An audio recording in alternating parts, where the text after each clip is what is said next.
Les défauts du peuple congolais, il y a pouvoir congolais, bazon nima bandi ba pasteur na ba prophète timidement, bazon nima plus bateau bazana baza proche na bango.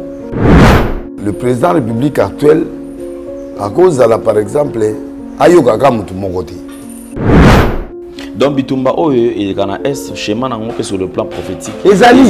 Mais chaque événement il y a un schéma prophétique, papa. Dieu donne des schémas, il donne des prophéties. Il y a la Bible, il y a aussi le prophète peut parler exactement et les choses peuvent changer. Ok. Deuxième verset.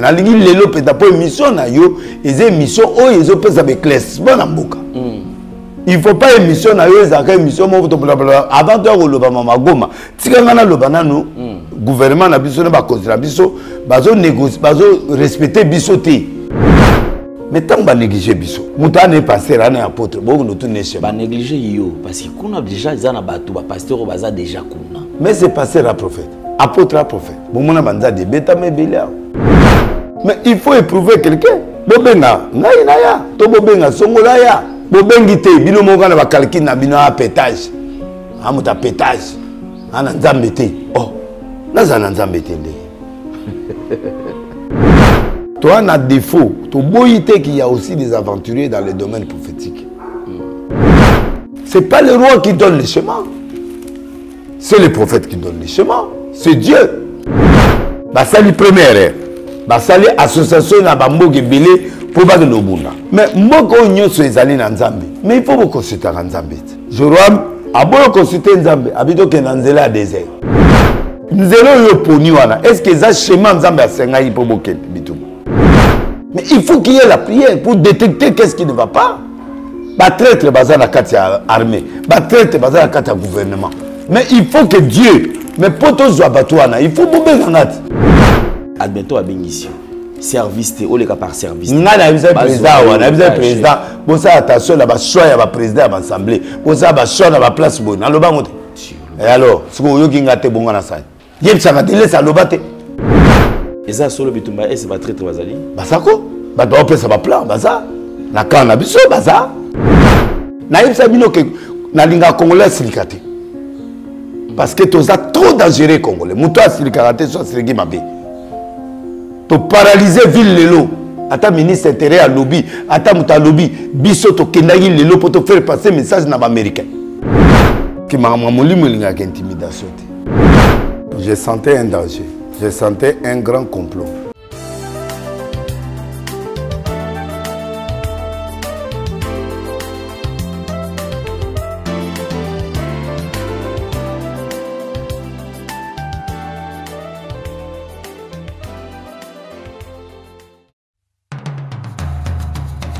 Vous êtes et voulez-vous investir à Kinshasa?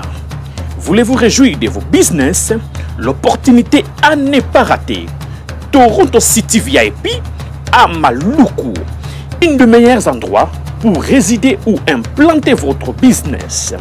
À quelques minutes du fleuve Congo, le fleuve de nos ancêtres. Juste en face de la zone économique si spéciale qui est le quartier commercial et industriel de Maluku. Waouh! Non loin du centre de ville Maluku. Un quartier en pleine expansion, à quelques mètres du Macadam. Toronto City vous propose un terrain de 20 mètres sur 20 avec des bornes cadastrales. Sur un site accessible, urbanisé, avec espace de jeu, espace vert, magasin, centre médical, marché, etc. Pour tout contact, contactez Willy Mafuta au plus 1 90 57 30 15 40. Toronto City, waouh, les 4 qui nous réservent l'avenir de demain. Vive le Congo, vive Kinshasa.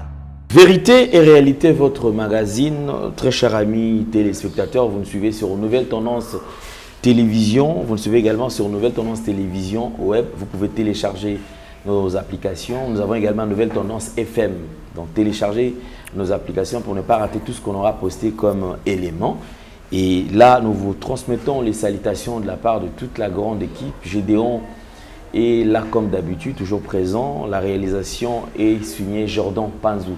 C'est comme ça que nous travaillons. Parlons de la fondation Ndélé au cœur de la nation ainsi que l'orphelinat Famille du cœur Christ Rédempteur. À travers cette opération, vous êtes sensible aux cris des détresses. Vous voulez soutenir les orphelins, les veuves, les démunis.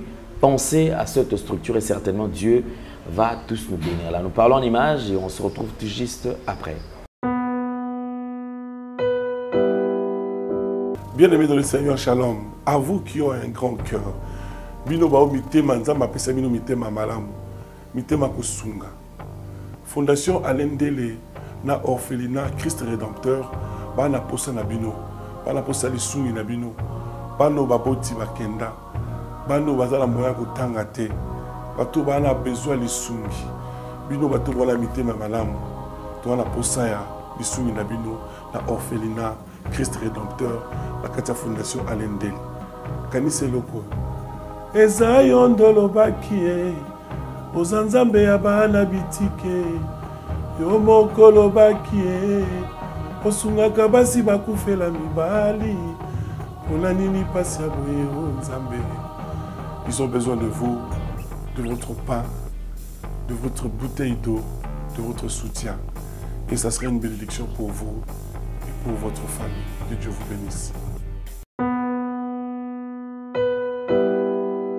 Merci beaucoup. De retour sur ce plateau, nous allons parler de ce produit, un produit magique, un produit qui aujourd'hui vous procure quand même le plaisir, un produit qui sécurise votre corps et aussi qui est en train de résoudre plusieurs problèmes.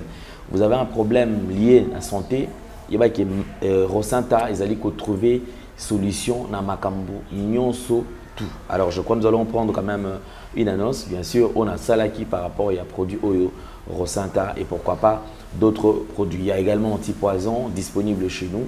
Alors prenons d'abord ces images et on revient juste après. Merci Banakin, Bana monde entier.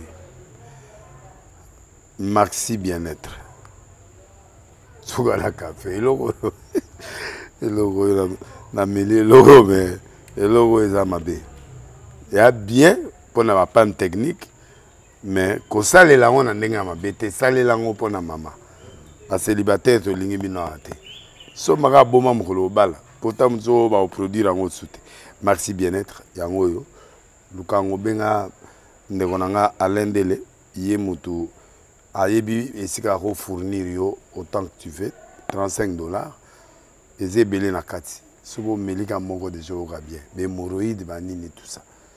Bilialia, vanda musala banini et réparer yo système ya break et réparer yo pe fonctionnement ya break de break donc et pe son fonctionnement ya bien. To comme ba congolais toujours gagner ba match. On va défaite, pas technique en plein match, c'est pas bon. Zongela et loco. Nana c'est éviter de dire surtout ba pasteur, boningo mela boyawa. Bobenga pena Alain Ndélé un numéro naé pour bobenga pour boze loco. C'est important. Traitement poison anti-poison yango yo. Ne ba mususu meli yango avant kende obima o melango. Ça a des jours atabati le loco. Moi cuire mon corps c'est bon. Oyopé anti-poison. Donc ce que ata izana kati et longolango. Alain Ndélé mikolo somme. N'habité mindela ngo ba pese biloko ba udia. Po biloko ngo bendeza solo mikolo ba tchaka poison à toi famille te à toi problème na mututé jalousie car do ba produit ngwana ya anti-poison oyopé anti-poison. Donc benga Alain Ndélé à partir na ye ayibindeni oya ozwango. Nzambe na nga pambola bino mi batela mboke komi biete bato bakomi na jalousie oyo tozo comprendre de souté bana mike bazo kufa mikolo bazo kufa ba otiana bana bébé ba poisson. Donc toujours zala nanti na ndengana nga ngana ndako c'est bon. Que Dieu vous bénisse. Merci beaucoup. Nous avons le plaisir encore de vous présenter cette servante de Dieu. Elle chante pour la gloire de notre Seigneur et Sauveur Jésus-Christ de Nazareth. C'est la sœur Maman Solange. Bonne année, bien sûr, que nous allons découvrir à travers cet extrait. Vous avez besoin également de la suivre avec beaucoup de détails, suivre son album, la chaîne YouTube Nae, Bogolanda, Banzem Bognon, surtout pour la gloire de Jésus-Christ. Suivons.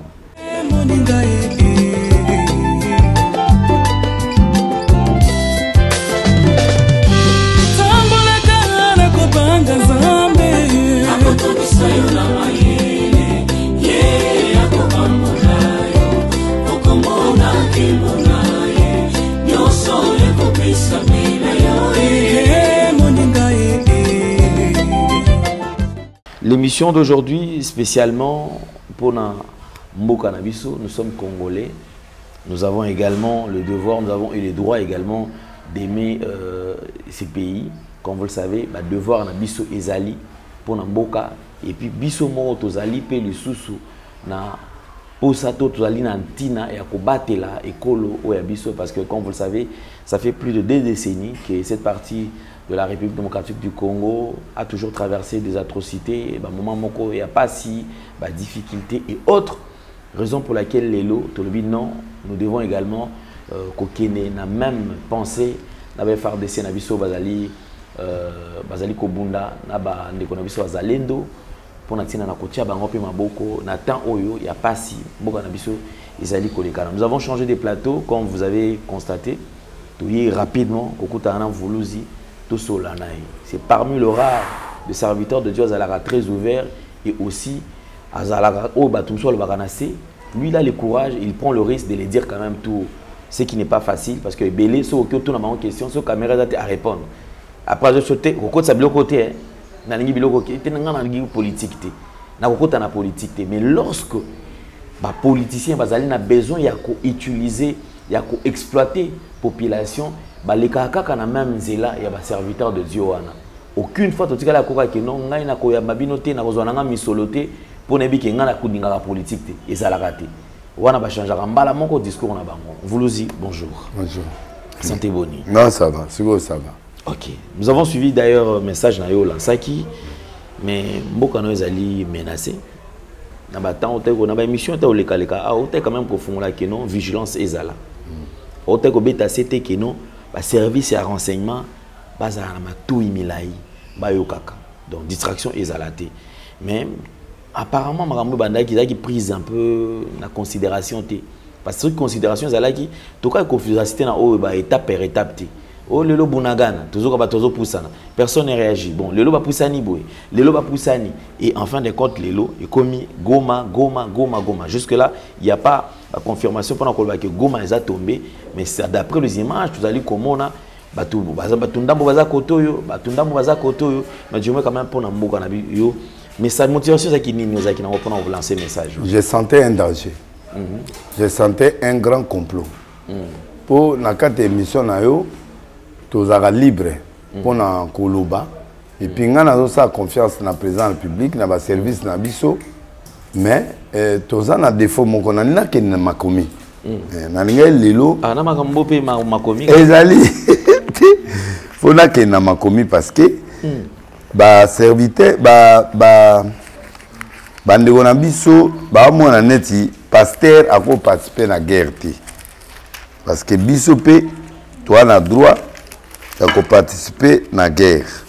Tu vois? Donc, on a 2 Rois chapitre 6, dans verset 8. Les défauts du peuple congolais, il y a un pouvoir congolais, bazon ni ma pasteur, na ba prophète timidement. Deuxièmement, bazon ni ma plus bateau bazana baza proche na bango. Mais mon d'accord c'est l'approche na yo mais dans la dimension spirituelle oyo bato ali bana banangote. Parce que dans mboka nyonso ils a toujours na ba prophète oyo Nzambe a établi ça pour na couper ça ba message na nation. Je donne un exemple. Le président de la République actuelle à cause de la par exemple ayoka ka mutu mokote. Donc, le président, normalement, il faut que la voix est belée. Mais, il faut classer tout la prophétie ou le schéma ou le PSAK et se réaliser. Le service, il faut étudier. Mais étudier, combien de prophètes dans le Congo 100 ou batantara ko loba biloko. Na ba mutso ba yebanité. mais bazali. Bamusu ba ebanité mais bazali, mais batouana il faut ba consulter bango. Ne au monde na France 24. Au monde yo yaka. Bazana ba spécialiste à Moyen-Orient, bana ba spécialiste à Amérique. Ceux qui sont aux États-Unis, ba obenga ba spécialiste à Amérique. Bango batu ba ko analyser makambo ya Amérique. Ceux qui sont etali prophétie na mboka. Ba journaliste, il faut ba luka ba spécialiste. Il y a des prophètes oyo bazara plus dans la politique. Et ces défauts là et ça là que président ba service congolaise baza plus mingi ko intimider batu. Qui au moni mutu so OK na ner, ozo banga invitation à ner. O banga po ba o banga neti na saini. Effectivement, mais ceux qui ngana zo senga par exemple pour dire c'est pas un chef de l'État. Bako lekisanga na ba service te mais ba service bako landelanga président obenganga pas évidemment laisser et je viendrai donner les schémas sans intimidation parce que maman molimo linga ka intimidation te tu vois tant ba yoki que Joseph a expliqué ndoto le roi a utilisé officier y a tindaka na prison où il a expliqué qu'il y a un monsieur qui est en prison qui peut expliquer ces rêves là. Ne ba bengi ye na président roi ye muta bengi ya biyaka ko expliquer ngandoto amoni ba ngome 7 ekondi ba ngome ma vitamine ba monsieur eziki misusu ezaki en vie. C'est au prophète de demander à son Dieu de donner l'interprétation et les schémas. Toi on a défaut, to boyité qu'il y a aussi des aventuriers dans le domaine prophétique. Mais na net nga na sakola liwa ya Mose na sakola ba guerre na sakola ba avion ekoyi na États-Unis na sakoli ba président Idriss wa Tchad akufi na sakoli biloke belé na Angola na sakoli biloke belé na Mboko. Je mérite quand même depuis longtemps bana Mobutu ngam na sakola entré à fidèle ba benge ba tutu ba prophète na palais du peuple o ba commenter ba osoka na equity ta ba pesika mikonga ebisi bango akota ba akota les 17 na bima ata na infraté ba finganga les 17 ba côté des professeurs matsanga na moko. Donc pourquoi les gens ne croient toujours pas? Je sais pas, mais tout l'anda exemple à Liboso 2 Rois 6:8 les Syriens étaient en guerre avec Israël. 2 Rois chapitre 6 verset 8. Dans un conseil qui était avec ses serviteurs, il dit, mon camp sera dans tel lieu. Mais l'homme de Dieu fit dire au roi d'Israël, garde-toi de passer dans ces lieux, car les Syriens y descendent. Et le roi d'Israël envoya des gens pour y se tenir en observation vers les lieux qui lui avaient été mentionnés et s'y aller par l'homme de Dieu. Cela arrivera non pas une fois, mais 2 fois. Le roi de Syrie eut le cœur agité. Il appela ses serviteurs et leur dit, ne voulez-vous pas me déclarer lequel de nous est pour le roi d'Israël? L'un des serviteurs répondit, personne, ô mon Seigneur. Mais Élisée le prophète, qui est en Israël, rapporte au roi d'Israël les paroles que nous prononçons dans ta chambre à coucher. Et le roi dit, allez, voyez-le, il est où? Et je le ferai prendre. On va lui dire, voici, il est à d'autant. Ils envoient des chevaux et des chars.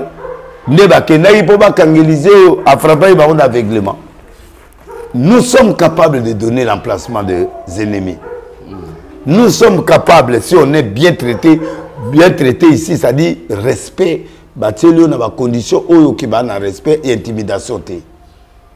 Ok, on va service qu'on a vraiment ah, papa, babengi on a une convocation. Tant aucun déjà. Autre amulette. Au moins déjà intimidation au changer na message. Au changer le message père ya kotika la kuna. Na oyo monaki ya mabe moyo olobate au vaninye. Tu vois, lui il est père de la nation. Bamzu conseil mtsa obengo yebisa mamuyo moni. Ngana oyebiso yo za décision de.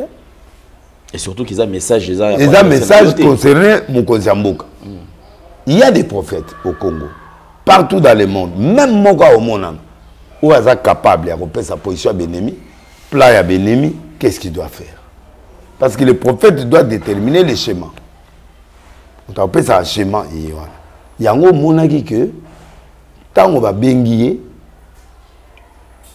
bah yé ko kangé, gazé atali, ah, tous à cercle, maître to koufi. Abi pourquoi zo koufa? Ceux qui sont avec nous sont en plus grand nombre avec ceux qui sont avec eux.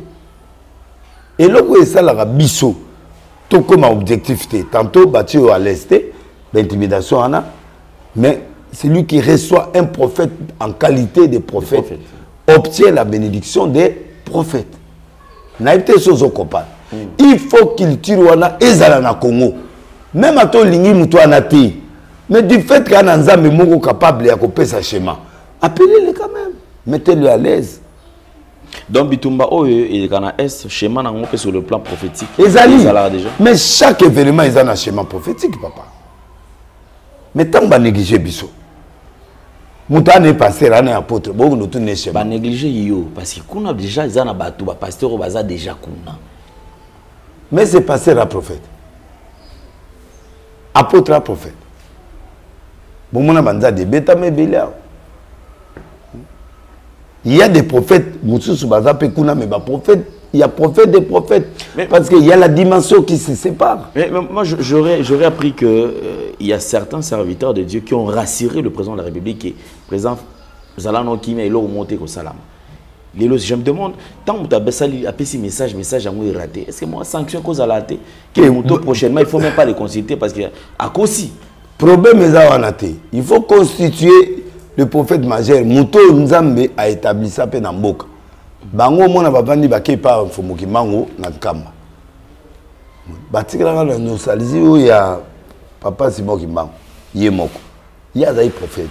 Ba oyo ba yé est-ce que bana même likapo. Bakoza na foule bako prier mutabiki. Mais est-ce que bana même dimension prophétique que Mbango père? Donc, le problème, ce n'est pas...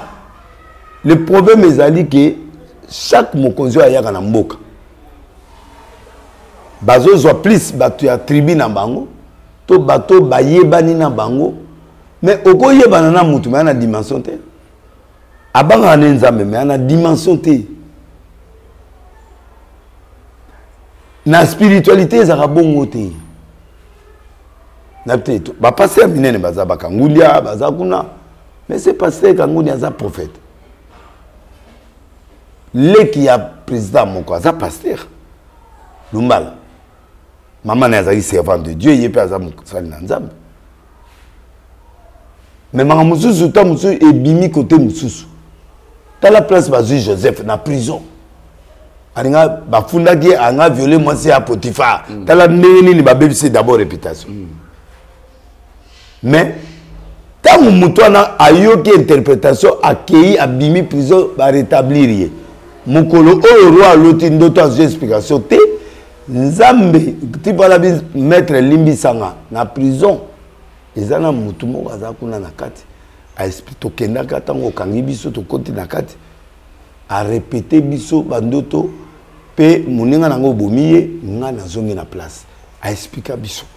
Mais Aïb Sanga Kanisa na Bossai. Alors, d'autres, bengaï. Pas qu'ils soient. Mais quand les gens, service, na bateau, baza tout autour à mon cause, bazo paie sa vie contraire pour la déniler sur ton amoutoumombo. Là, à ce moment-là, le président doit prendre le risque d'inviter. Nalingi lelo, to bimisa aspect wana parce que les gens parlent trop des prophètes congolais. Il y a 3 versets qui permettent n'a fait réfléchir présidence, n'a fait réfléchir à cause de Bélé Badouta à l'Abisso. Oyo. Il faut éprouver, non? Ne méprisez pas m'éprouver. Examine. Oui. Bon, imaginez ce qui s'est passé. Roi Aïb si prophète. Nini habitala. Au monde na place où on a lemba. Na place boy batu mo ba oyawa. Roi peut a placer batu ba otala. Ce qui réellement prophétie o yeza solo. Bamoni batu pe bayi. Na peut-être ce qu'on comprend. Basoda bayi. Plusieurs fois bataille en c'est que boto mamazo le baïza ya solo. Bandi miet. Mais il faut éprouver quelqu'un. Bobenga ngai na ya. To bobenga songola ya. Bobengi te bino monga na ba calcul na bino a pétage. amuta pétage ana nzambe te oh naza na nzambe te ndenge na er na kenda braza na sakola inabi na moni armée ya Ntumbi et comme un aéroport talabu ba moni pe Ntumbi a comme un aéroport ba mutu habité c'est gaza en connivence na bango ah na te so copain donc ba ye ayisi ro ta la place ta la piège biso to ye bisa na guerre yo ta aussi la bombe mukolo o Israël a commis na ville à Jéricho. La ville était barricadée, fermée, construite en béton. Bon les gars, Nzambe a yebisi Josué, fais le tour 7 fois, fais ceci, fais cela. Mais tant qu'on va faire le tour, va respecter ma principe, va gangi. Attends, ça c'est moi bêtement dans Jéricho. Mire quoi? Même Nzambe a fait ça dans la ville à Haï. Tant que Josué va y aller biloko. Tant que Josué va jouer défaite premier tour, deuxième tour Nzambe va se contourner par derrière. Dieu donne des chemins, il donne des prophéties. Il y a un olinga lelo, au pire natanga bablongo. Msusu po batu amona ke na Bible il y a aussi le prophète peut parler exactement et les choses peuvent changer. OK. Deuxième verset. Na lingi lelo pe tapo mission na yo, eze mission o yezo pe sa éclaircissement na mboka. Il ne faut pas émission na yo ezaka émission mo avant de roloba mama goma. Tika ngana loba nanu gouvernement na biso na ba kontra biso bazo négocier bazo respecter biso te. Net nga personnellement na zo biloki beli na mboko ekufa surtout na gouvernement où il y a papa Félix. Zabali misanga mais jour nga na kuta na mama. Na jour mom na ibsa maman Denise. Na ibsa mère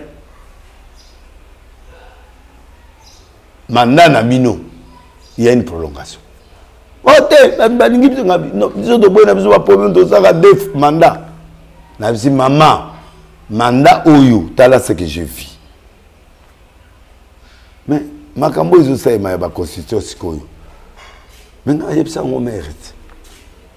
Avant na kende makambo oyo na kenda aux États-Unis, 2 mois na ça aux États-Unis. Mais j'ai parlé à maman en face. Je lui ai dit je parle à la télé, si c'est n'a pas engagé merde, mais ils ont façon à témoigner. Maman, ils ont fait mal, mais que Dieu a dit ça. Et on a dit d'été, tout ça, mais il y a un peu ça. Nathan a mis balai. Pour qu'il y ait des rois, pour yo comme spécialiste, ou consultant biso pour tu vas comprendre. Donc, il y a 2 rois 3. Histoire, bonsoir, roi, monsieur. 2 rois 3. Now, il y a beaucoup de vérifier. Joram, fils d'Achab, régnant sur Israël à Samarie. Le 18e année de Josaphat, roi de Juda, il régna 12 ans. Mais il fit ce qui est mal aux yeux de l'Éternel, non pas toutefois comme son père et sa mère, mais il renversa les statues de Baal que son père avait fait ceci. Donc, alors, il renversa les autels. Mais il se livra au péché de Jéroboam, fils de Nabat, qui avait fait pécher Israël, et il s'en détourna point.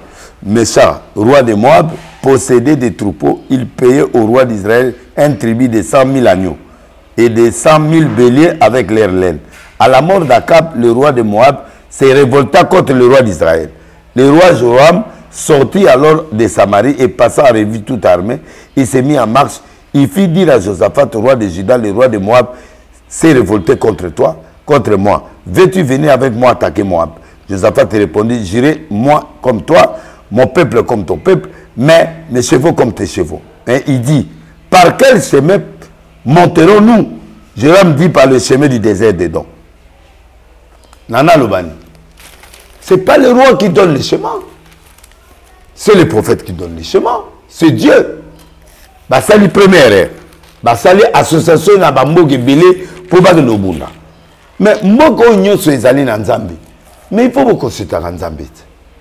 Joram, a beau consulter en Zambie, habito que dans le désert. Josaphat Azamuta yoka en Zambie. Baki. Bible le dit qu'il s'est mis en marche. Il fit dire à Josaphat, roi de Juda, le roi de Moab s'est révolté contre moi, veux-tu venir? Pas. Il dit par Shemeabi, le roi d'Israël et le roi de Juda, le roi de Don, partir. Après une marche de 7 jours, ils manquèrent d'eau pour l'armée et pour les bêtes. Et c'est à Mabé. Parce que nous allons le pognon. Est-ce que ça chemin nous a sengaï pour boken bitum? Il y a un monde en États-Unis, bazalakana ba pasteur oyo baza attaché au côté du président américain. Et bangonde ba chargé à koluka ba prophète oyo sengeli pour ceux qui makambo ezali ba consulter. Yo kanisi président actuel makambo sala ezaka boy, il consulte des pasteurs, des prophètes. Il consulte aussi ses conseillers. Oyo ba conseiller ba ko pesa ba pesi o nzamba ko loba alobi mutazongi ici capitale na Jérusalem. Aïbi nzamba te. Parce que la prophétie est que il faut capitale zonga na Jérusalem. Mais ils ont dit mutazongi ça yangona. Il est président actuel non? Au moment où on a condamné Babylone comme ça, oyo eza normal te. Abina yebika deux sexes moi c'est mbali. Qui est en train de condamner ça? C'est lui. Tu sais pourquoi il condamne? Parce qu'il connaît la Bible. Maintenant, on attend ça que la Bible. Il y a des gens qui sont là. Même si va apparaître. Mais, consultation est ça. Il y a un moment où États-Unis a la Bible. Malgré que la Bible. C'est-à-dire, ils ont confiance à cette document-là. Les États-Unis, pourquoi la Bible? Le président jure devant la Bible. Ils prennent Dieu en première position. Mbongo na bango ekenaka ipa bato bana nzambe ya lokuta bato bana nzambe ya solote net boy mutana besoin ba foule ba yibike konde na foule ba yibike kimbango na ba foule bato musu bato ba delese bala ba foule bato boy bala ba foule oui mais il y a des choses spirituelles où ils ont sengaka foule te ils ont senga schéma schéma mais yemta c'est guerre Elisette. Tant que vous a frappé par aveuglement, vous avez même place Élysée. A même vous avez un roi. Vous histoire, on a deux rois. 8. Si vous avez un roi, vous avez un roi, vous avez un roi. Vous avez un roi. Mais vous avez un roi. Vous avez un roi. Guerre ici. Guerre ici. Attends, ça c'est bimité. Parce que Zambé, dans Jéricho, ça c'est bétamité. La guerre est finie. Donc bref, il faut passer la confiance. Le peuple congolais doit faire confiance. Le président doit faire confiance. Le ministre de la Justice, Ouazali, Maître Nabisso, Ouazira Nabisso, il doit nous faire confiance. Parce que nous avons Dieu. Et ils ont la loi, et ils ont le pouvoir, mais nous avons Dieu. Alors, on ne doit pas avoir honte qu'on nous dise que toi vas facturer. À tout le temps, non. Il y a toujours du vrai, il y a aussi du faux. Pourquoi la perception Mikanda sur toi va faux? La perception Mikanda parce que nous exerçons un ministère quelque part. Il faut qu'il y ait une réconciliation entre le pouvoir et l'Église. L'Église ici, je ne parle pas seulement des réveils, mais je parle de l'Église.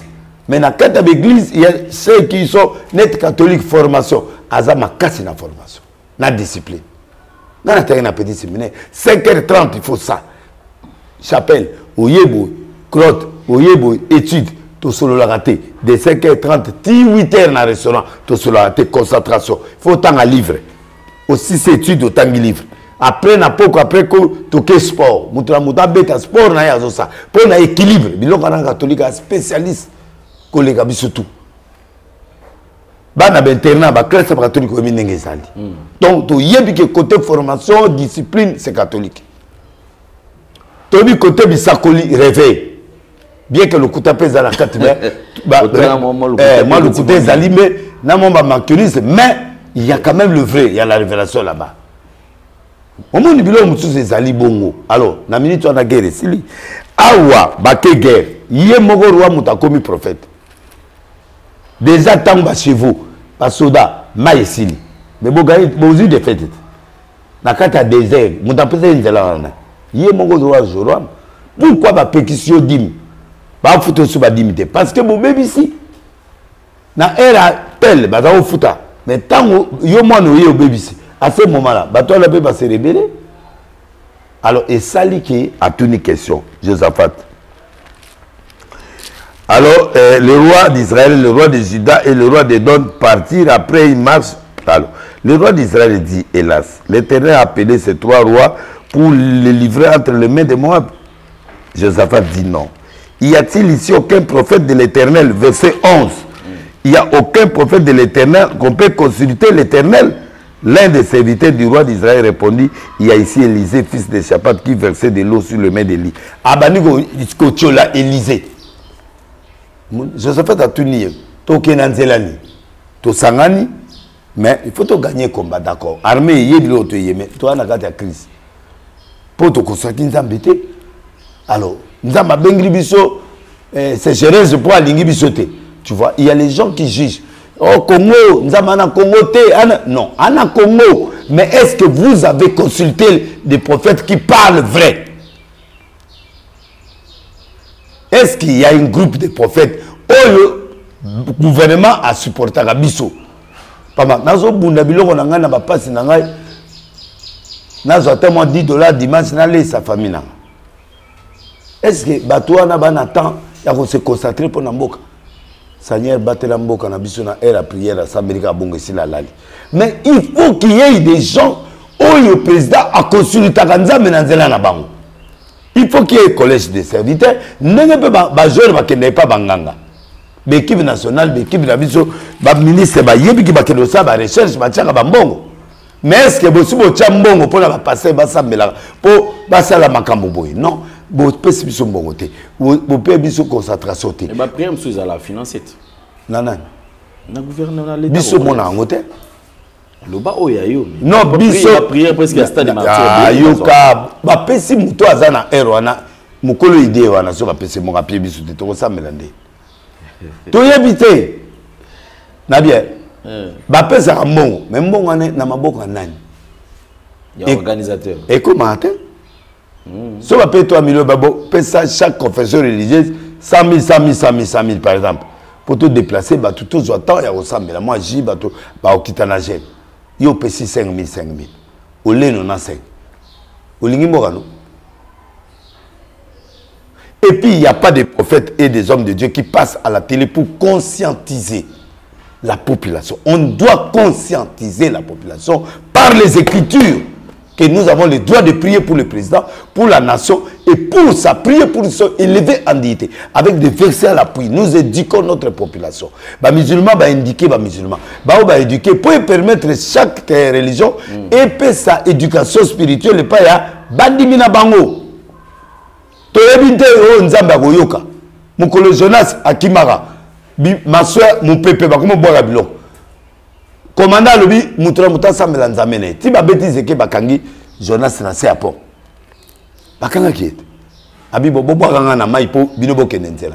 Tango aboaka mina mai. Mon pépé sili ba continuer nzela mbisa melia ayo saze na Ninive. Mon frère. Mais il faut qu'il y ait la prière pour détecter qu'est-ce qui ne va pas. Ba traître bazar la carte armée. Ba traître bazar la carte gouvernement. Mais il faut que Dieu, mais pour tous les batouana, il faut bomber en nat. Est-ce que nous pouvons appeler ba traître? On dit voilà, c'est pas admettons. Admettons à Bengici. Service te au les cas par service. On a besoin président, bon ça attention là bas choix ya ba président à l'assemblée. Bon ça ba choix na ba place bonne. Na loba mote. Et alors, ce que yo kingate bonga na sai. Yeb ça va te laisser loba te. Ti wana loba. Abo ce que on a zo loba boyo kangate ce que yindeli bilonga na osani. Et puis et là on peut ngape na salle ça na mboka na ngape ofele. Na liaka na ngapete. Ba misu na ba liaka. Ngaliaka. Président Sazana, il y a des listes au classe à Gaïté. Kolia n'a besoin d'être ministre de Finance à Kaberinga Masoup. Moi, mine bébé à Kaberinga Denis Keno Salamine. Yé, n'a pas de place à chef de l'État. Mais ça qui est mon concité, ou bâtir à bisou moi collation mon boité. N'a pas de choses au copain. Il y a différents, n'a qu'à considérer mon tout. Mais certaines personnes pensent que na magambo tout traversé. Ba pasteur ba le côté. Hein? Nini? Ba tu mele ba kanisa bon ke no ndeza ba. Comment naka? Ke ba komi ko ça parce que. Mais avant coup d'état na lobat. La sakolate. Coup d'état raté. Ah. Nem la lobate papa. Oh Peter. Botiki nga na niveau pétage. Na pas na pétage na. Mais bon mon na makamam. Naïm ça qui en 2025. Politicien moi okufa, politicien ba okufa. Bongo gouverneur azana. Gouverneur ya kufa na Goma na azana. Peter Chirman. Te meluba azana. Gouverneur la politique. Bien sûr. Hein? C'est le professeur de conformité. Te tout le banat. Yo muto tuna ingana lo ba noni. On ça qui vous. Na no ça qui vous mona ba politique. O ana kufa za politicien militaire. A kufite. L'État doit organiser des nationales à Goma. Qu'il y aura des moments très compliqués en 2025. Nous allons passer la turbulence politique pendant 6 ans. Et c'est pas bien. Qu'est-ce que signifie turbulence? Na ba détail des aboyés. Lelo chef de l'État a bengi okoki ko aider na ko bimisa mais avant mon achèvement gagné parce que non même gouvernement il y a des traîtres même na batunyo soit ça na chef de l'État ba traître baza ebele alors la place que à travers kana ba traître bato bazali ko sala ke na benga biso abenga yo okomi place wana oloba na ko beta na beta akutu ba bengi ngatenga mona oloba na TV ngama ona TV de na obeta ça va foutre ça va consulter nga et ça solo bitumba et c'est pas très bazali basako ba doit penser ça va plan baza la kana biso baza OK oui tout autour il y a mon conseil baza belé et le jour où Montepela qui na veille avant Montepela pe makasi ngoma yo omone makamba ndenge mais namona ki tango yo ki message ngana lobini tango ministre ya ministre à sport a bengi nga bi passer to sambela pona mboko yo prophète mboko zolobati 4h du matin to sisi prière ngana sali message wana yo monyo na lobi comprendre Goma ou pas nous gagnerons cette guerre. Deuxièmement, ils ont très très Rwanda na yé na ba très très na yé ba grande puissance. Na déterminé na ba très très congolais. Oh nyonso pona ba ambition politique na bango. Oh ba osa makambo. Nous gagnerons ce combat. Baboto la Goma, baboto la té. Gagner veut dire on peut prendre et nous on récupère. T'as le discours nanga, t'as la prière nanga, t'as le message nanga la nation. J'ai bien épinglé tous adhérés le chef de l'État pour atabazuité to récupérer en guerre to gagner. Kagame na ebisa ki binoboye langa ya contre 1000 jours pour konda sous bien. Je le respecte mais je dis ça l'émission na ça ina yoa. Je te dis que ce monsieur finira. Pe guerre ko sila. Naoya nasi sana me loka suka donc avec ces belé et na suka et là on a souligné yango yopo toko kenda ba verser mususu mais na musu na oloba na monoko alors ba lobi ke prophète a été mort lobi au nom prophète moi ça mais ça sur le lit maboko minimiser a minimiser un grand prophète oyo ba yeba consulter pour appeler ba solution ba humilier ba finir donc ba poser question ceux qui mutu na mboko akoki ozalate ou akorienter biso hier bando ba mutu azali mais donc ça dit mutu mo papa maboyo maman eli ezali de loka malonga bon tango déjà ministre azondima une catégorie de personnes a ondima ba msuté siko oyo kata mutu na ba kombo bazotanga comment on est ça et ça le passe ah donc bateau et le roi et bateau est choqué bon est choqué mais bateau va me poser quelques questions. Il y a mon lobby. Est-ce que j'ai des problèmes? Batangaki. Beaucoup t'en a raté. Il y en a mis ce. Mais na benga yet. Na benga yet. Ah ok. Na yebi. Azo reconnaître ndé yote peut-être. Ah. Et à droit là. Mais ce qu'on a on lembat. Ce qui ministre Boudimba arabe à Kangati. A Benginga là 3h et quelques. Pasta prophète Mboka. Uko sakola pona Mboka ti. Omoni nini pona Mboka. Mukoza na besoin. Nden mukolo na sambe na yesili après nzamba plinga message on atinda kiwa. Ese Au monde, il va gagner biso. J'étais clair dans le résumé, tout, dans le message, au tiango, dans le tout pour analyser. Vous comprenez. Donc, bref, à minimiser. Débat qu'on a bon, toi, la guerre, toi, on a un camp, mais délai, c'est Azalia. Passer le compte d'Azao, tel Azao, tout consulter Bangopé, à part les prophètes de toi, la Bangwa. Parce que si on me sent un peu dans mon tout trop. Mutona pe akoma pe ko yokelo mawa bilo mutu mabe à longoli ou à malamu à l'obéli. Or un prophète n'a pas le droit d'enlever les choses par sentiment. Ce qui y a mabe na oyep ce y a mabe. Ce qui est bien na oyep c'est ça bien. C'est ça. Maintenant ba minimiser. Mais yokat alors le roi d'Israël dit hélas l'Éternel a envoyé et Josaphat dit y a-t-il personne habite Élysée. Mais Josaphat dit la parole de l'Éternel est avec lui. Le roi d'Israël Josaphat et le roi de Don descendirent auprès de lui. Baké me va minimiser. Élisée dit au roi d'Israël, qu'y a-t-il entre toi et moi? Affaché, va vers le prophète de ton père, vers le prophète de ta mère. Pourquoi? Parce que il y a sentir que va minimiser. Tant que comme pas na yabi mais au san. Considération exacte. Aux considération en berengate. Que n'est pas nzamba batata na yo. Nanzamba maman na yo ngapo na nga yo na ko sakolote to batu to na mai na makila na o sentir que mutonga na olinga yo na lingina ya vers yo yo zo linga ngate ozo benga nga pétage ozo benga nga aventurier o benga papa avant yo yawa avant président Félix Azala to za oliate to sala ba stade nga na sala stade na mbonga nani ya Kabila père ou fils to nzambe na ngande mutapa molanga mituko to sombi. Est-ce que ça bango vit autour maintenant? Et c'est ça qui bango. Pourquoi bango n'a qu'un bon moto et un bon pas na bango? En perdant tout un combat ou en tuant beaucoup de gens, au lieu de tuer beaucoup de gens, avec nos prières, avec nos prophéties, on peut épargner au lieu de faire 1000, nous épargnons 988 morts. Est-ce que les avantages étaient pour Namboka? Bon, mais qui biso? Quand on a le bail musée à Kokufa,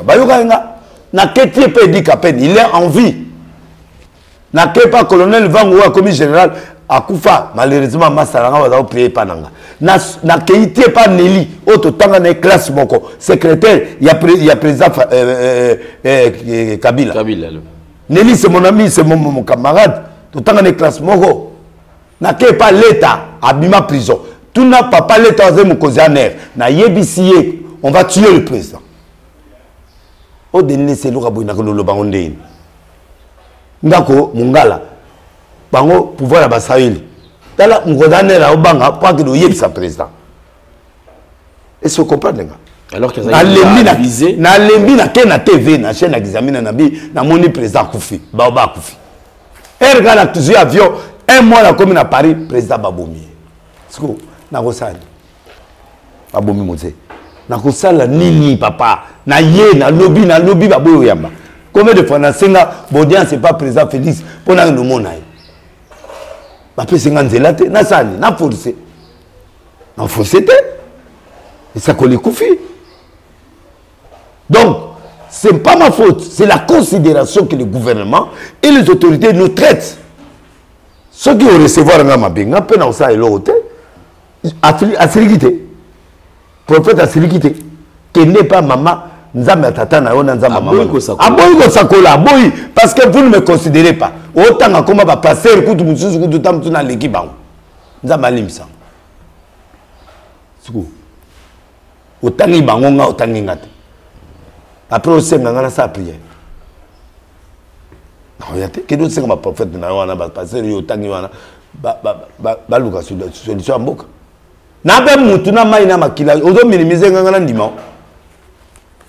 C'est ça aussi le problème du Congo.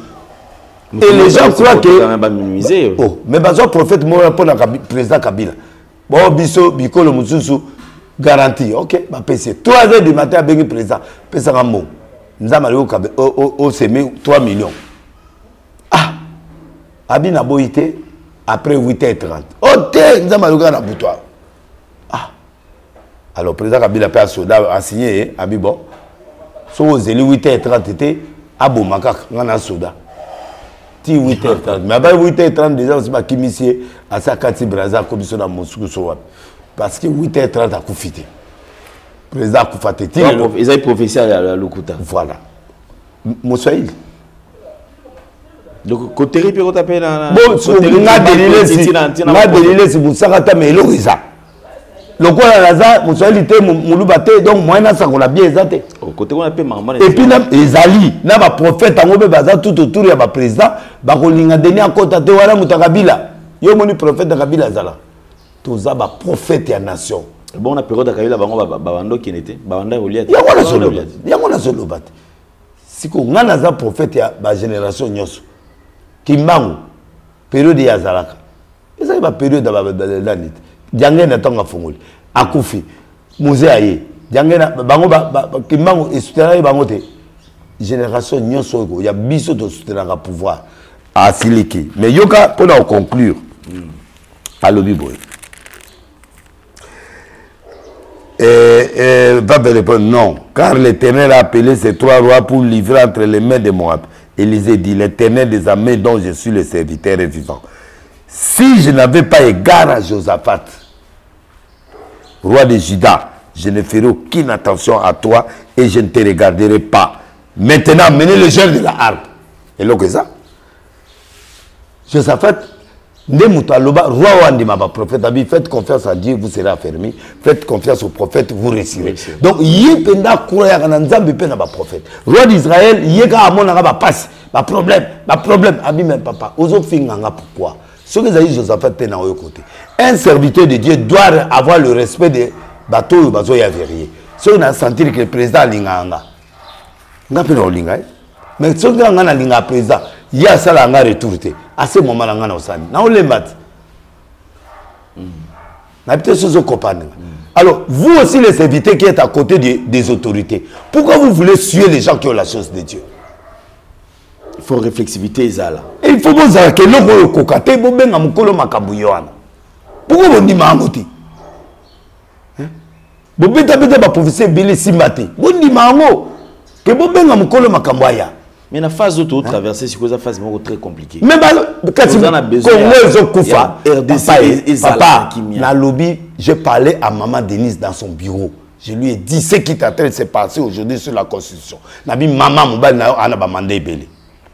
Ah c'est passé tika. Bali gutu bisoté. Donc ça na biso demanda toki. Ngai na lobby na mère. Biso mi balé sans témoin. Na le bas mère azo kanga. Pas pour l'humilier, mais je dis la vraie chose. Je ne peux pas dire ça, mais je suis obligé de le dire. Elle est là et peut savoir. C'est une femme bien qui écoute, qui m'a fait du bien aussi dans la vie, cette femme-là. Je crois en elle. Si nous étions Josaphat dans Olobate, c'est-à-dire Asiliki contre Moutouana. Après, Abibo Penga Gera Arp, Babeti Musique Malamo Asakola, Abibo Timon Maboulou na désert. Bapé s'offrande. Na tongo maï bandi ko bima partout et outi et tout dit c'est ma boulot ba ke ba gagner guerre. Mais papa, bilo mo c'est un schéma. Era Josaphat oyebi ya area roi Mutsuso na ba benga ba prophète ba na ndako ya roi 450. Ba lobi ko gagner combat. Bo benga Miché. Miché yebo ba yebise loba ma mbisu tout lobi. Yo ya bo bandi des autres. Et c'est moi je dois parler ce que les autres là parlent. Je peux pas. Abina Rolobo Nzama Lomi Nangana Loba. Allez, Mouninga ne c'est que ça bête mbata. Ami, mais papa n'a pas ni no bête mbata. Je vis, tu as gagné le combat, mais je vis Israël dispersé comme s'ils n'ont pas de roi. En d'autres termes, au Koufa.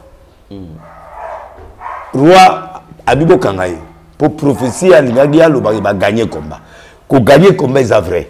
Mais les rois, ils ont un combat. Roi. À Cap. Alati va tenir à Saint-Jean. Va bundisier na combattre. Mais elle combat ici va gagner avant de boire. Soda moya siga bibo na beta moi flèche etikali flèche on a côté les rois Koufi. Combat ici non. Mais prophétie ya ko mona liwa. Mais et côté les rois a Koufi hors champ de bataille. C'est ça le vrai prophète. A gagner na combat. A gagner combat. Mais na copé célébrer victoire. Flèche côté les ébommiers. Donc, il faut voir la victoire, il faut aussi voir la mort. Tu dois dire l'aider. Le roi doit prendre les dispositions. Alors, Azitule Akangisiye. Nde ba okangisa biso lelo bazo de minimiser biso ba de laisser un aventurier de laisser na aventurier te ngana yebisa président Kabila na tu feras 15 ans. Si tu ne changes pas, tu ne fais pas l'effort sur le social, Dieu va te disqualifier. À ça là 18 ans. Akenda. Na loi on a digital. Il est vivant. Mais la situation de la RDC, vous le dites. Nakoloba subilo boyete papa bato ba lo beloko te bazo lia bato ba lo beloko te ba se lo te ngana banda koloba ko fele. Jusqu'à de la nation. Te mais na dire. Ba ça la rappelle que bato na o ba ne loko te ba lia biso petolia. Na on peut ça ba professeur danger ti kagame yo ti na bato ba bomanga na ndako. Mais sikoyo na lia raté. Na kufa ne longo na ngana munoko. Bato ba on bazo pesa bango na ba ça le loté. Moi, le jour où je serai devant le président de la République, je vais ah bon? Non, je vais voter dans le Parlement, voter dans le Parlement.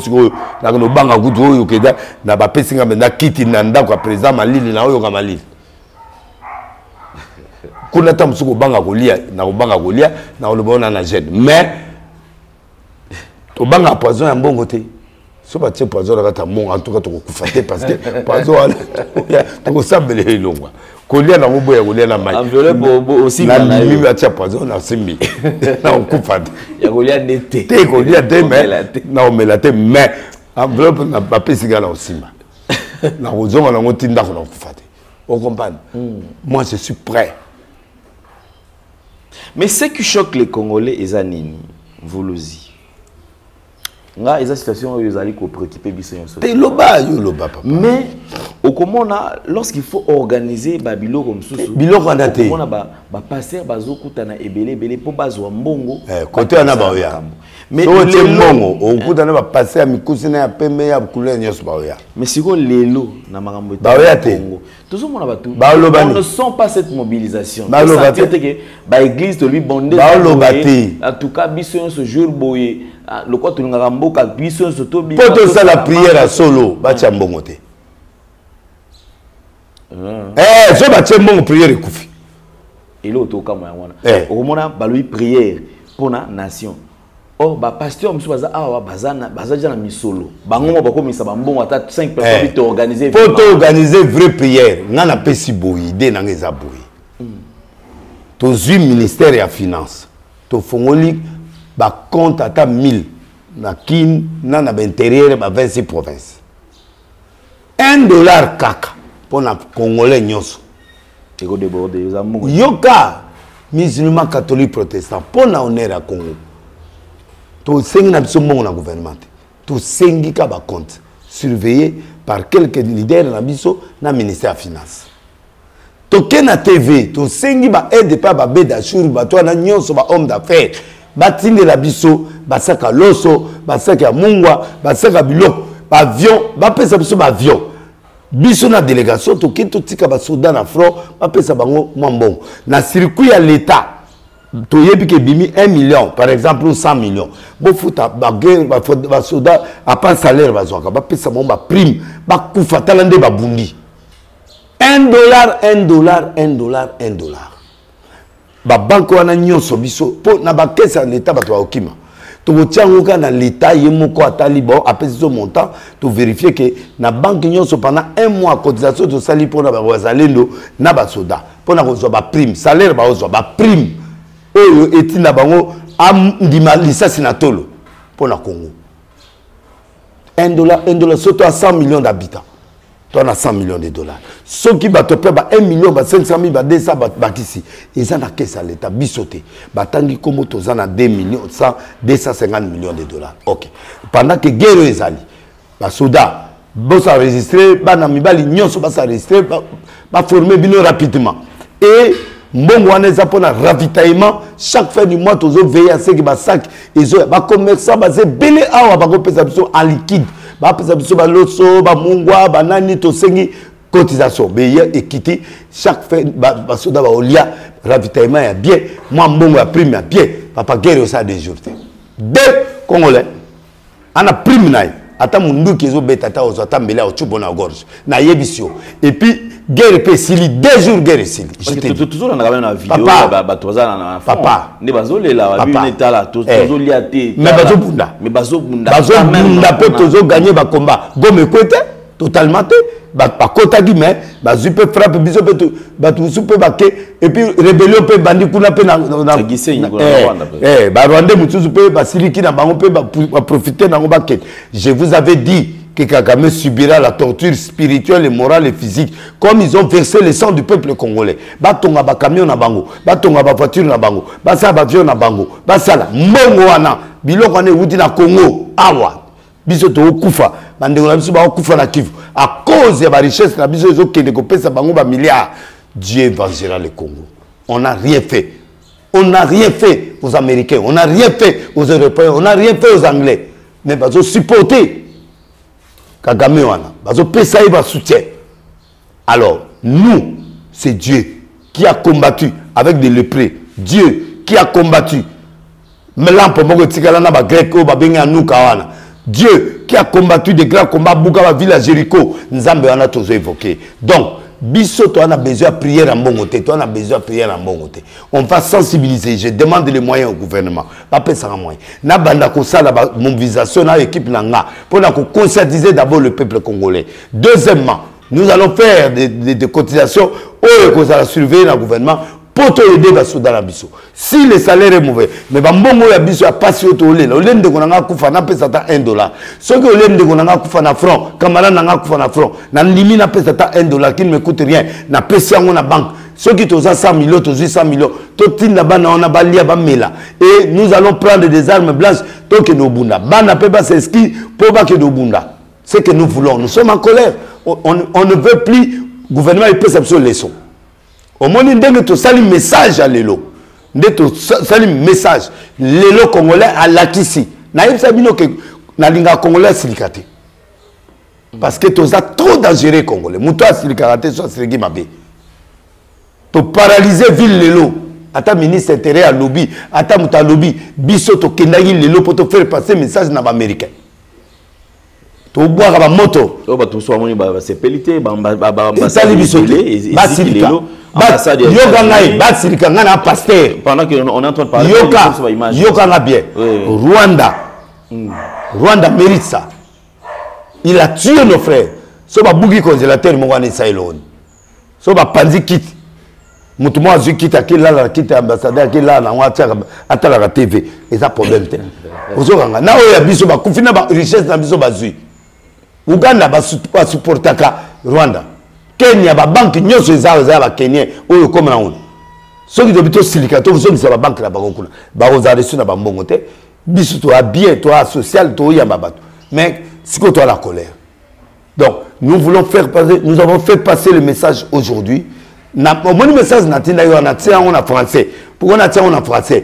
Pour bato ba yoka français, ba traduire bango en anglais comme ça ba yoka. Que nous là, on n'a pas peur. J'ai dit, oh Jésus-Christ de Nazareth, sauve le peuple congolais. Première introduction, et puis, on a expliqué. Et puis, tu as encouragé les soldats de la Bisso. Tu as encouragé le président de la République, parce que c'est lui qui fait face avec ça. Et puis, les négociations, ils ont sauté. Dans la minute, on a dit que les Bisso na bango garando tina suka. Modèle tozawa, tu as côté tina Rwanda. Tu as 100 millions en dame. Si tu as 10 millions. Tu as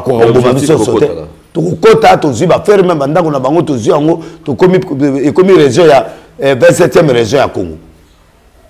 Parce que les Américains ont européen. Pendant 30 ans, mon frère, les gens parlent de Palestine. Palestine, qu'on a pétrole, les a, mais Batou. Israël a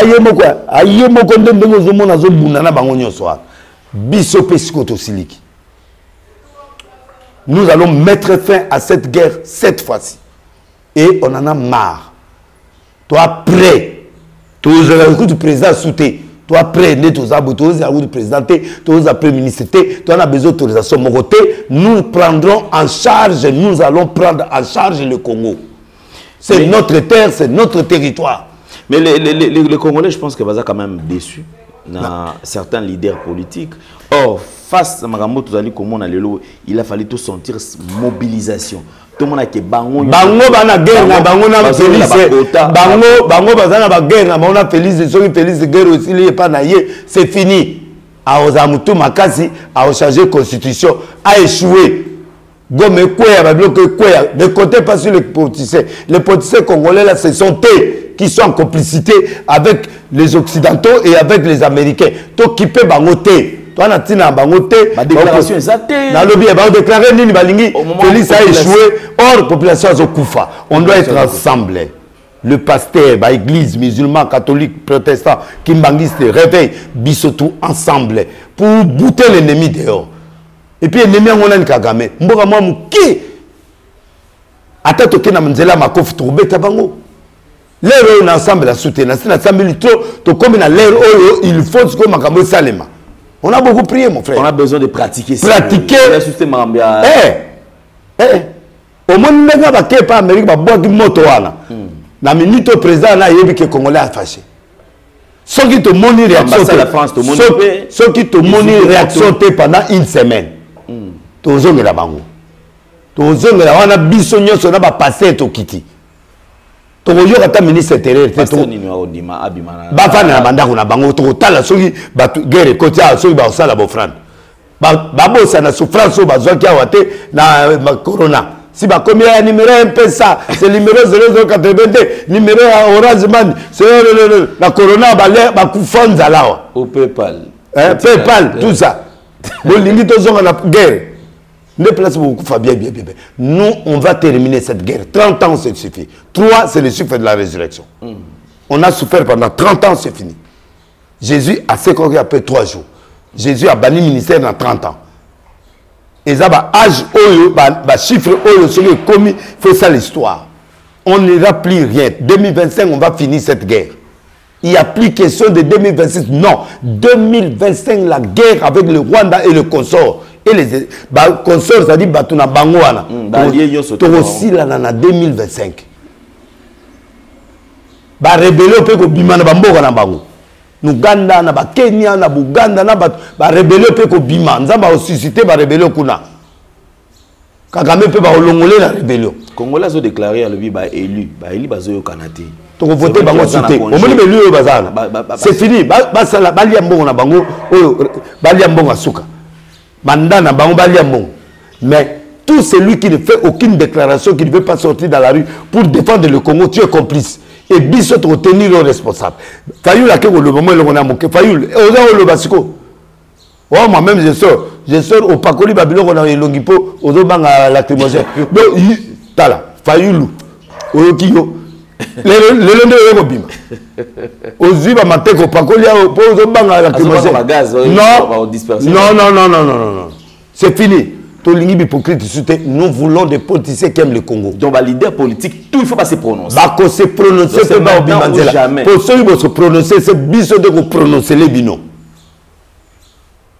Parce que bravo dans la population, parce que tout le monde quand même. Non. On croyait que tout le monde a l'équilibre sur la population, les leaders politiques. Mais quand il s'agit par exemple, revoir salaire en baisse. Tout le monde a un $1000, député bazonga na $1000 papa. Bazonga sénateur 2010. On va postuler Batika. On va postuler sous $1000 va postuler. Mais au moment avec si c'est vous de batiquer les bangois. $30,000 pourquoi est-ce que batoizo bima na balabala té? Ba bima osani. Ba député ñon surtout élu. Ba bima. Ba député sexy. Il faut chercher député à comité la veste, mafuta. Héros il faut bala ta tenue militaire. Héros you. Donc, mon ordre au moins na Burkina Faso te ba kiti salaire au moins na mamozo ça na Burkina te to lemi mindele wana ba américain ba wana tout ça to lemi bango ba zubiso trop tout souffrir 30 ans de guerre sans fait ba ko si sangote kuna aux États-Unis bia obenga na biso bande na biso so benga ezali kala to wutia wa na mwasi azuize aboti aux États-Unis moi na comme américain alongoli biloko wana nyonso. Pourquoi? Balingi na bango biso te. Balingi ya richesse na biso. Ndele balingi biso te. Tout se prendre en charge. En tout cas, président Fatih Limbisanga, premier ministre Massiman Limbisanga, Kamere Koutou na rolo belo roté, nani oyo nani. Bino wana bambongo na bino, Kamere au deuxième façon président Sénat. Ya parlement. Ala mbongo na ye, ala yi ministre, ala yi député, ala yi boy. A souffrir ka muke na prison, ça est combien d'état? Et ça lui paye le côté de la prison pour la chose à bon. L'idée est surtout parce que il y a Bitumba Kota, Tozo Kakeno, côté parti X, na parti grec Bazo Yokanati. Tozo papa va gilet Paloukou. Nous avons frappé et belé na ça. 2025, Dieu a tué biso na temps il y a perturbation. Faut la ta ceinture de sécurité. Ceinture de sécurité, c'est de faire l'honnêteté, de combattre avec le peuple, d'aimer le peuple, de s'occuper du social du peuple, de faire du bien. D'accord? Le président est seul. Félix est seul. Le président Félix est seul. Union sacrée que. La légui na yépé, bandeko na bo sungaï. Bo ça la paix biloko en discrétion. Yango zo mona moi fête en Afrique du Sud, ba tout va se ba yo. On a droit à fêter anniversaire na. Mais ozoka o le président za anniversaire, ba tout bazo quitter la biloko wana. Mais aza mutu pa ko fêter. Ata guerre za mutu fêter anniversaire. Alors, c'est masqué. Toute la famille présidentielle, masquez-vous. Anthony, masquez-vous. Bon, comme tout le monde a cessé de soutenir. De façon que tout le monde a un vrai leader dans le peuple. Alors, tous les politiciens matérialistes, vous avez réfléchi en 2025. Vous avez Papa Ngatsu na yebiso likama na yebisa ki yoki Kagame wana bo mona ndenga osala. Na yebiso guerre aussi là. Nous allons la gagner avec grande victoire. Et tous ces gens-là vont tomber. Et bah autorité américaine, autorité nyonso, il y a Europe. Oh le bazar contre Bisso avec hypocrisie, Dieu va les frapper. Mais tu as vu qu'il y a quand même chef de l'État Azana bloc au Isala Kassimanae, union sacrée. Or sur le plan pratique, union sacrée, toujours mon athée ba effort ya ba tonde ko. Effort ni ba osala. Ba balinga union so. Ministère so ba ministère toujours. Non, bango union so ya mbongo, bazwa mbongo na bango, ba fra makamu na bango. Ba kipa biso te, ba oya ozongi na biso après 5 ans. Votez pour moi, dis-moi tricot, dis-moi mungwa, nous s'épelle. Moi je dis que Dieu va réverser beaucoup de gens. Bon, on a prophétie dans le dans sa blague. Le président est seul avec sa femme.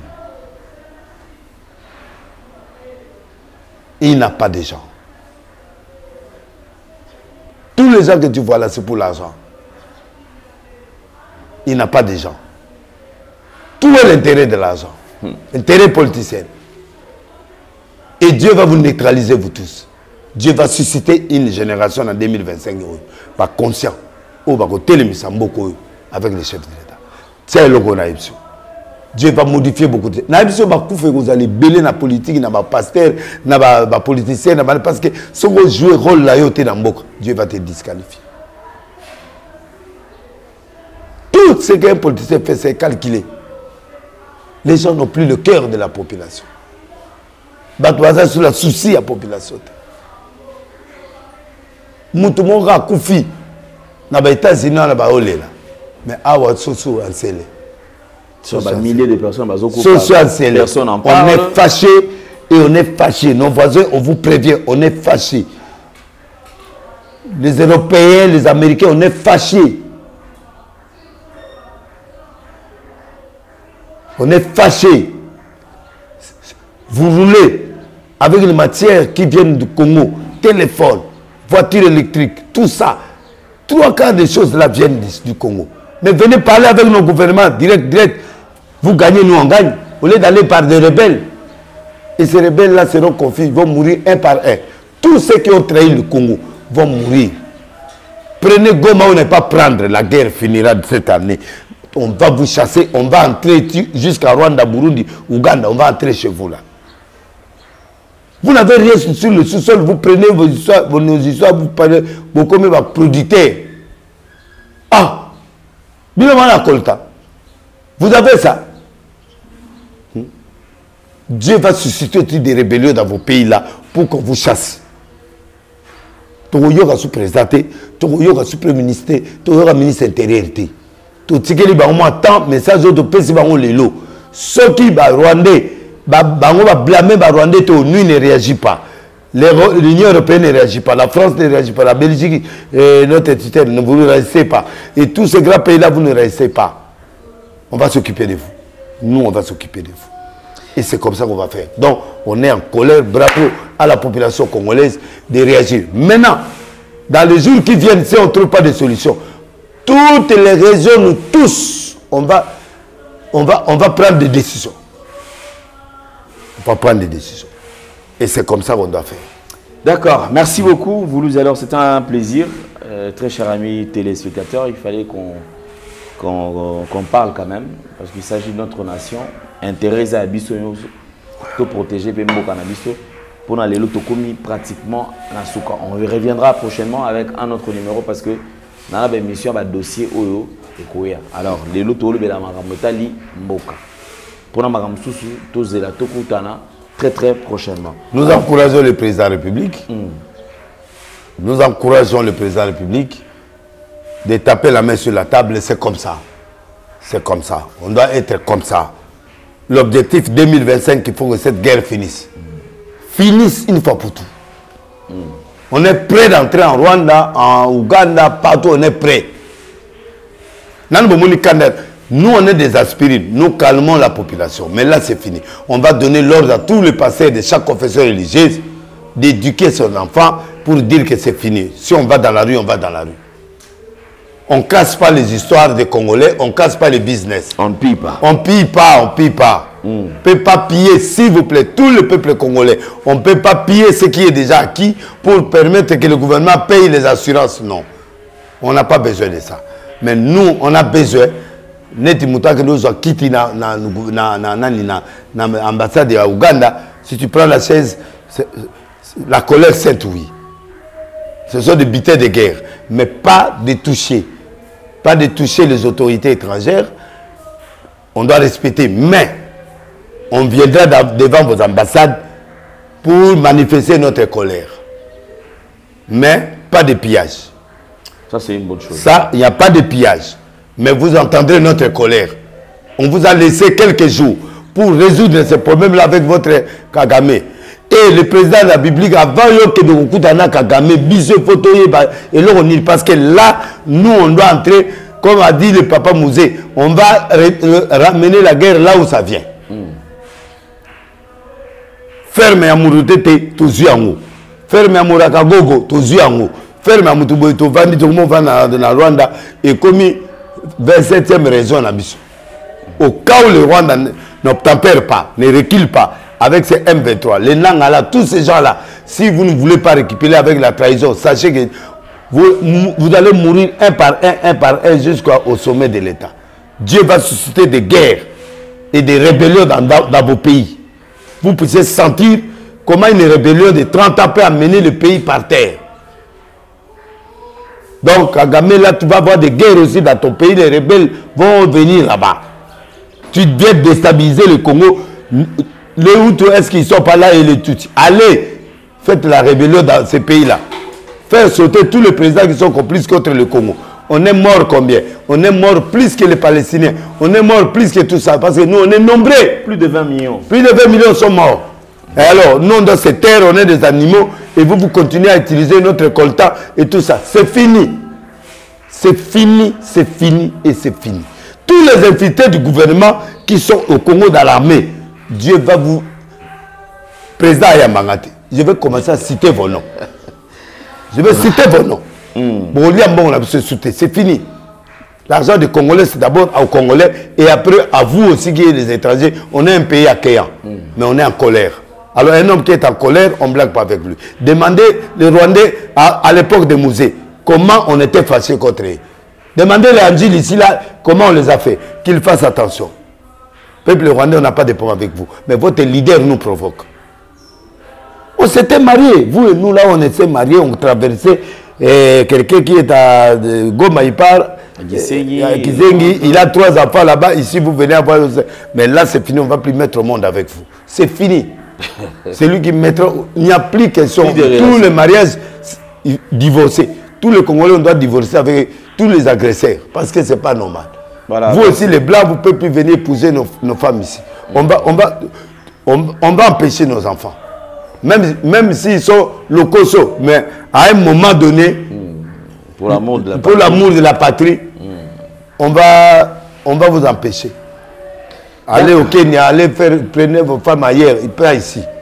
D'accord, merci beaucoup. Alors je pense que on va chuter avec l'élément. Ne croyez plus que moi je vais aller calmer la population pour dire que Delilé est un serviteur de Dieu. Non, on a beaucoup prié, maintenant c'est l'action. Ok, merci beaucoup. Prions Jésus sauve le Congo. Non, le Congo est déjà sauvé, maintenant on va faire des actions. Il y a des gens qu'il faut remercier. Excellence Doudou Famba. Surtout lui. Oui, Doudou Famba. Lelo là, Batuka Misato. Doudou Famba, le coup de cœur de tous les ministres, le ministre de l'Information, Didier Boudimbo, et puis Vidal. Fondation Vidal, tu connais, non? Oui. Fondation Vidal. Oui, mon collègue. Maître Luano. Ok. La deuxième beauté. En tout cas, population, Bondima, Mambanga, le loté à Parabé d'Achou. L'OVA, le reste, moi, je suis en colère. Mais partout où vous êtes Congolais, prenez votre disposition et prenez votre pays à cœur. Nous allons nous prendre en charge. Chaque mercredi, vendredi, venez prier avec moi à l'église. Boloko 87 à 17h. Dimanche à 9h. Et puis, tous les gens de NRC, nous descendons, je crois qu'on sera entre Kassavou, Boubien, Selembao. Je crois qu'on fait chaque samedi des descentes de NRC. Nous devons réveiller l'NRC pour que nous puissions remonter notre pays. Merci beaucoup à tous ceux qui nous ont suivis. Vraiment, je vous aime beaucoup. Que Dieu vous bénisse. Amen. Merci beaucoup. Alors, c'est un plaisir. On se retrouve très, très prochainement. Merci à Gédéon qui était à la prise de vue. Merci à Jordan. On se retrouve prochainement. Au revoir. Bye bye.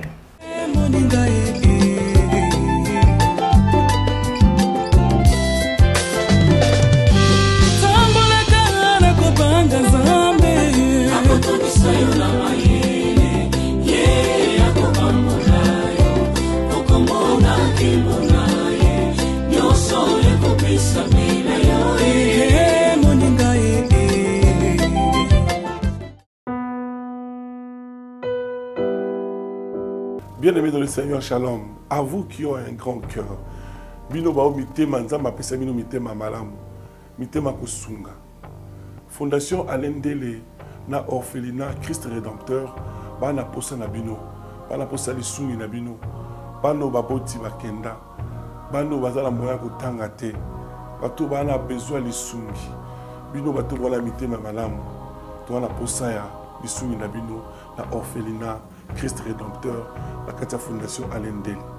Kanise loko. Eza yondolo bakie, ozanzambe ya bana bitike, yo mokolo bakie, osungaka basi bakufela mibali, pona nini pasi ya boye o nzambe. Ils ont besoin de vous, de votre pain, de votre bouteille d'eau, de votre soutien. Et ça serait une bénédiction pour vous. Pour votre famille. Que Dieu vous bénisse. Merci Banakin, Bana monde entier. Maxi bien-être. Sougala café, logo na mêlé logo mais le logo est amabé. Il y a bien pour la panne technique mais ko sale la on ndenga mabete sale la ngo pour na mama. A célibataire to lingi bino ate so maka boma mukolo bala pourtant mzo ba produire ngo soute merci bien-être yango yo lukango benga ndeko nanga Alendele ye mutu ayebi esika ko fournir yo autant que tu veux $35 ezebele na kati sobo melika moko de joga bien bémoroïde banini tout ça bilialia vanda musala banini et réparer yo système ya break et réparer le fonctionnement. Fonctionnement, il y a break de break, donc il son fonctionnement est bien. Tout comme les Congolais, tous ont gagné le match. Ils ont défaite, pas de technique en plein match, c'est pas bon. Ils ont là et locaux. Là, c'est éviter de dire, surtout ba pasteur bolingo mela bimela mela boyawa bobenga pena alendele na numéro na ye po bobenga po bozeloko c'est important traitement poison anti-poison yango yo ne ba mususu meli yango avant okende obima o mela melango ça 2 jours ata bateli loko moi cuire moko c'est bon oyo pe anti-poison donc soko ata ezala kati elongolango alendele mikolo somme n'habité mindele yango bapese biloko baudia po biloko yango bendeza ya solo mikolo batiaka poison ato ya famille te ato za problème na mutu te jalousie car donc ba produit yango wana ya anti-poison oyo pe anti-poison donc benga alendele à partir na ye ayibindeni oya ozwango nzambe na nga pambola bino mi batela mboke komi bien te bato bakomi na jalousie oyo tozo comprendre dessous te bana mike bazo kufa mikolo bazo kufa baotiana bana bébé ba poisson donc toujours zala nanti na ndenga na nga na ndako c'est bon que Dieu vous bénisse.